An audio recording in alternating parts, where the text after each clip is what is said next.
Hello everyone, welcome back to my channel. আমার একটা problem হচ্ছে, কোথাও যাওয়ার আগে আমি এত লেট খাই যে ঠিক বেরোনোর আগে আমার প্রত্যেক টাইমে লেট হয়ে যায়। তাই দেখতেই পেলে স্নান করে ভিজে চুলেই বেরিয়ে পড়লাম। টলিগঞ্জ থেকে ধরে নিলাম মেট্রো, আর মেট্রো করে চলে গেলাম এসপ্ল্যানেড। ওখানে কিছুক্ষণ দাঁড়ালাম, তারপর আমার দুটো টিম মেম্বারের আসার কথা ছিল, ওরা এলো। আর দেখতে দেখতে সন্ধেও হয়ে গেল। এই হচ্ছে পাগলি পারমিতা, আর এই হচ্ছে সোনালি। আমরা তিনজন মিলে গিয়েছিলাম এসপ্ল্যানেটে।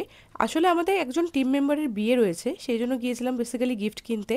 আর প্ল্যানেট যাওয়া মানেই তো জানো, আননেসেসারি প্রচুর শপিংও হয়ে যায়।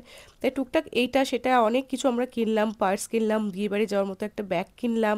তারপর পারমিতা এখান থেকে একটা স্যুট দেখছিল, এই যে জামাটাও পরে এখন দেখছে, মানে ওপর থেকে দেখছে, এইটাও নিয়েছিল। তারপর আস্তে আস্তে আরও আমরা কিছু শপিং করলাম, ক্লিপ কিনলাম, ইয়াররিংস কিনলাম, আংটি কিনলাম, মানে বুঝতেই পারছো কত খরচা করে ফেলেছি বেফালতু। তারপর পেট পুজো করার জন্য আমরা চলে গেলাম ডমিনোস। ওখানে একটু ভিড় ছিল কারণ স্প্ল্যানেডের ডমিনোসটা একটু ছোট। তারপর বেশ কিছুক্ষণ ওয়েট করার পর আমরা অর্ডার দিলাম। ফাইনালি আমরা অনেক কিছু অর্ডার দিয়েছিলাম, পিৎজা অর্ডার দিয়েছিলাম, টাকো বেল, কোল্ড ড্রিঙ্ক। তারপর আমরা অনেকটা বেশ পেট ভরে একদম খাওয়া দাওয়া করলাম। আর এখানেই আমাদের বেশি সময় চলে গেছে শপিংয়ের থেকেও খাওয়া দাওয়া করতে গিয়ে। তারপরে অনেক মজা টজা করে আমরা যে যার বাড়ির দিকে রওনা দিলাম। আর আমি দীপাঞ্জনকে ফোন করেছিলাম, ও অফিস থেকে ফিরছিল, তো বললো তাহলে তুই ওয়েট কর পার্ক স্ট্রিটের ওখানে, আমি তোকে নিয়ে নেবো। তারপর হেঁটে হেঁটে খানিকটা পার্ক স্ট্রিট অবধি আমি হেঁটে গেলাম।